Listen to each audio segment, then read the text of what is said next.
And this business about Nikki, this has grown in the last year about Nikki not playing bass. Bullshit. He played every note. An all-new episode of The Jeremy White Show. Available wherever you stream. Our next guest is one of the most iconic rock and roll producers of the 80s, future rock and roll Hall of Famer, if I have anything to say about it. His brand new book, Turn It Up, My Time Making Hit Records in the Glory Days of Rock Music, is coming out in November. You can pre-order it now wherever you get your books. Welcome to the show for the first time, the one, the only, Mr. Producer himself, Tom Werman. Oh, that's the best intro I've ever had anywhere. You know what? That made my day. Tom Werman said I was good today, so I'll take that. There are some people, like Dee Snider, who insists that I was a dictator. But you can't be a dictator if the band hires you. They went in willingly. Yeah, they can hire you, they can fire you. So, if a band 20 years later says, we didn't like, the way the record was made, you approved it. You hired me. Why, if I did 3 records with you, if you didn't like me, why didn't you fire me after the first one?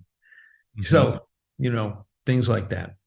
It's weird that any artist would hold resentment towards you years later on. Because at the time, they seem to be pretty damn happy selling millions of records. Exactly. Things change. I mean, I got along well with most of the bands. There were 1 or 2 individuals that presented issues. Like Motley Crue, when they did, I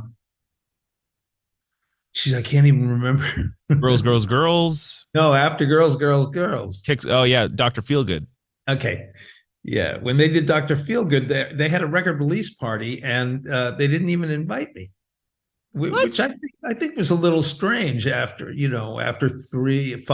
or 5 years and 3 big albums. Yeah. And poised to be the biggest band in the country, and I didn't mind at all.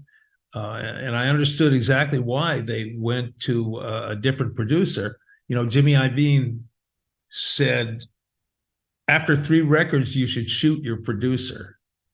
It's probably healthy to change producers, especially after 3 records. Yeah. But gee whiz. Talking about Motley Crue, obviously they've been in the news a lot lately, and there's been so many stories that have come out about bands around that time where there's a lot of ghost players. Keith Scott from the Bryan Adams band was Bob Rock's ghost player. He played on all the stuff secretly. Did you have to do any of that with the bands you worked with? Did Motley Crue have any ghost guitar players or bassists come in? And not one.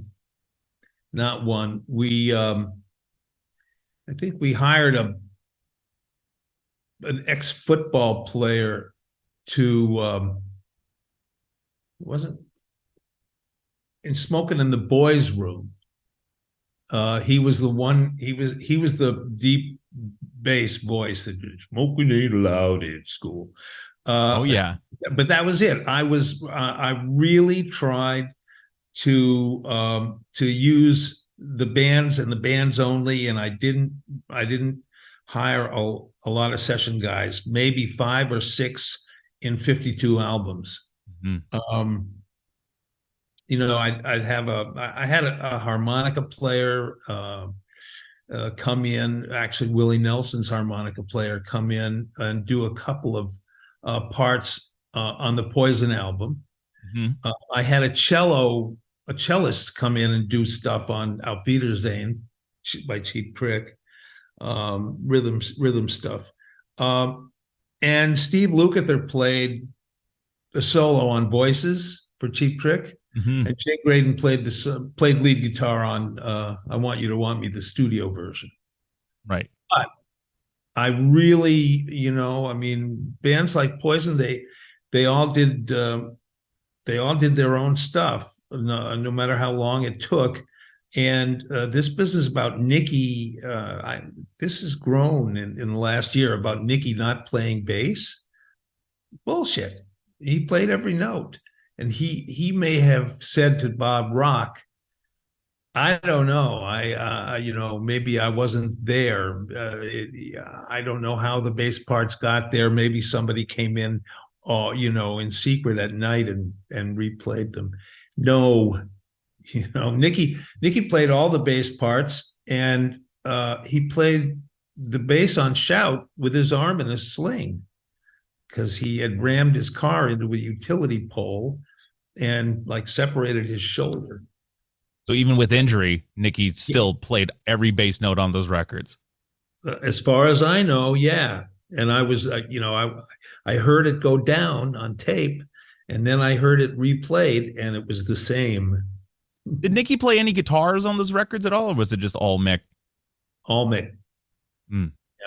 Yeah. Mick, one of whom I consider an underrated guitar player. And he was well prepared. We worked really well together. He had those really good rhythm guitar licks, and then we would work together on fills afterward. Mm-hmm. Even his guitar tone on from Shout at the Devil all the way through to Girls, Girls, Girls. I mean, it was wildly different. I mean, you went from a pretty straightforward Marshall sound to that modulated, chorusy sound that was infamous for the late 80s. Where did that sound come from? I mean, was that Mick's intention? Did he come in with that tone, said, this is how I want my guitars to sound? Or was that a producer thing? Well, it's kind of, I think what made a big difference in the guitar sound between, Shout and Girls was the guitar tech. He had a good one finally. And I mean, not that the early ones were not good, but this was the best. And I don't know what he did, but it made a difference. And maybe it was different amps or a different guitar. But that was the people could say it's kind of corporate, but I liked it. I doubled all my rhythm guitars all the time. Oh yeah. And because I wanted the rhythm guitar to be the backbone of the song. It's like Cat Scratch Fever, without that rhythm guitar lick, there is no song. So that was the driving force behind songs as far as I was concerned. And I really like the sound on the song Girls, Girls, Girls. Yeah. I actually like Mick's sound without question better on that album than either of the first two. Talking about that though, it's funny because you listen to Girls, Girls, Girls, and the drums sound explosive, huge, sounds like a stadium, and then you put on Stay Hungry, and the drums and We're Not Gonna Take It, they sound like Tupperware. I mean, so obviously the engineer plays a big part in it. Well, wait a minute. That was the same. It was the same engineer. Oh, really? Right? What was the first album you said? I said Girls, Girls, Girls. Yeah. No, that would have been different because I think you changed by then. Yeah, that was Dwayne. You're right. I chronologically they're all jumbled together now. Kind of. Stay Hungry would have been 84. That would have been Shout at the Devil kind of time. And then Girls was 86 or 87, I think. Yeah, it was after. It was definitely, I think. And it definitely sounds a lot more commercial, has more of a slick sound to it. Well, it's also the drummer's drums. Mm-hmm. You can't really, I mean, there is some identity, to drums. I mean, you listen to Keith Moon and then you listen to Ringo, and you could tell. Yeah. Not just by the style, but by the sound of the drums and the variety of the drums. But even that, I mean, there was so much processing done to the drums in the late 80s. You take the drums on Open Up and Say Ah and Girls, Girls, Girls. I mean, that snare sound could have been a sample that was blended in, but with the two records, did you do any of that? Did your mix engineer do anything like that? Blend sounds, samples in and stuff? No, we used samples. Oh, it was early for samples, and I used a few samples with Tommy on Wild Side. Okay. Which I love that track. It's a brilliant song. Yeah, and great lyrics too. Really good lyrics. But yeah, we did a couple of, like, we had Tommy was a real experimenter. He loved to try new things. And so we had an anvil sound, like this big clank. Yes, that's right. And the ding, ding, ding. Yeah, it's got that sound. Yeah. And we did a few things with that, because I guess Yes had come out with Owner of a Lonely Heart, and they had those blasts of sampled orchestras in there. And so he was very enthusiastic about everything, actually, Tommy. And you take AJ, the Twisted Sister drummer, who and then you put him next to Tommy Lee. Tommy was bombastic. He was strong. He was explosive. He used to pound the drum. So he produced a different sound. He produced a larger sound, and that was it. And then Bunny Carlos had even a different sound. And then even going back to Ted Nugent, Rick, I can't even remember his name now. It's terrible. I can't remember the drummer's name. Cliff Davies. He had he had a small sound, really. It was almost like a British pop sound. It was very tight. Yeah, it was tight, and it wasn't ambient. We didn't use a lot of echo. It was the first song I ever mixed, actually, Stranglehold. It's a very revealing experience for me. But the first record you ever mix is not going to be as good as the 30th. So yeah, so it didn't really weaken Ted's sound, or his musical delivery. No, because it actually made the guitars and him shine even more. I think. Yeah. So I don't know. I think different strokes for different folks. You've got Ringo, you've got Don Henley, you've got Mick Fleetwood, you've got Keith Moon. They're all, very, very different, not only in style, but in the sound of their kit. Yeah. And each one works pretty well for each of those bands. Yeah. You couldn't put Ringo in the Who. Wouldn't work. No, you couldn't put Tommy Lee in the Beatles. I mean, no, or Keith, or Keith with the Eagles. Exactly. I mean, imagine that. Well, Let me just say, for me, those late 80s records that you did, I think they just sort of shaped the sound for rock at the time. And like between the cannonball snare and the big guitars, I mean, like that to me is the sound of rock and roll. And you're just going to get so many great, incredible tales in this new book. Make sure you go and pick it up. Turn It Up, My Time Making Hit Records in the Glory Days of Music, Tom Werman. You can get it wherever you get your books. And just one last question, controversial to the hang-up question. Yes. Who was the better guitar player in the studio, CC or Mick Mars?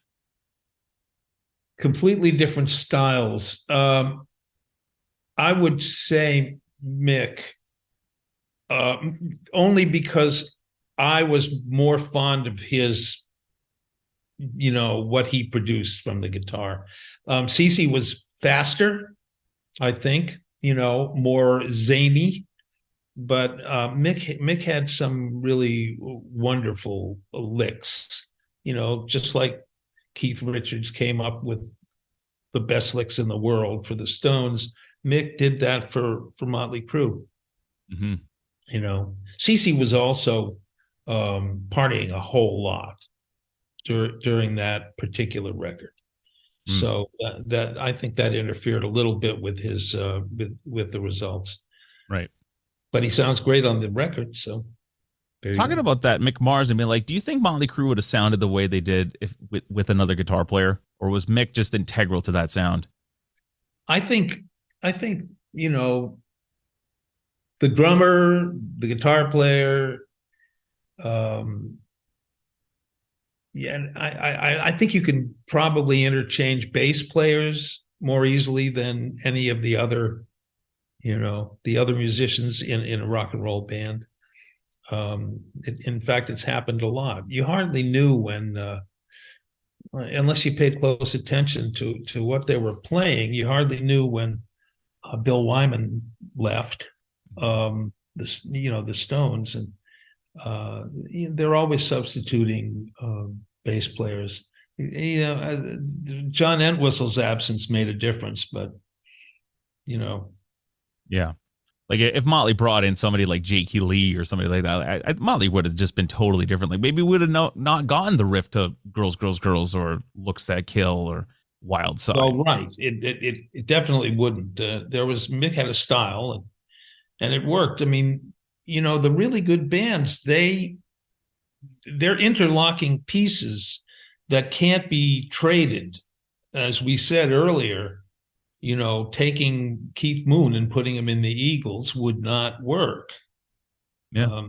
And vice versa. Don Henley and, you know, in the Who.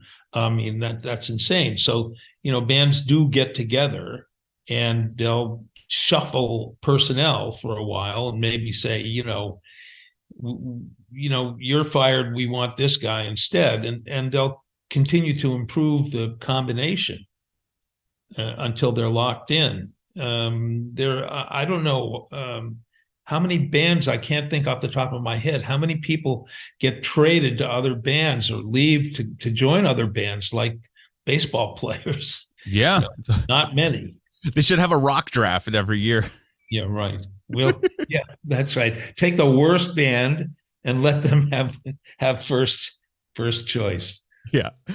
Look, this is so great. So many incredible tales. This book is just going to be so good. I got to preview it, and there's some great stuff in there. Comes out around Thanksgiving.